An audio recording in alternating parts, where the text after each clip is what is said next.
ତାର ଭାଇ ଭଉଣୀ ମାନେ ମୁଁ ଆପଣଙ୍କର ନୁନୁ ପାଗଳୁ।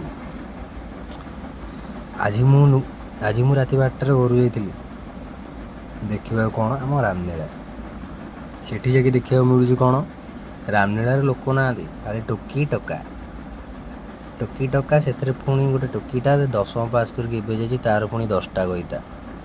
ତାକୁ ପୁଣି ଆଇଛନ୍ତି ନେବାକୁ। ତାକୁ ପୁଣି ନେବାକୁ ଆସିଲା ପରେ ଆମେ ପୁଣି ତାକୁ ଫଲୋ କଲୁ।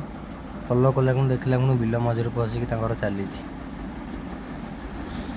ଆରେଷ୍ଟ ହେଲା ଝିଅ, ମାଡ଼, ତାପରେ ପରେ ଟୋକିକୁ ସମସ୍ତେ ପେଲିଲେ।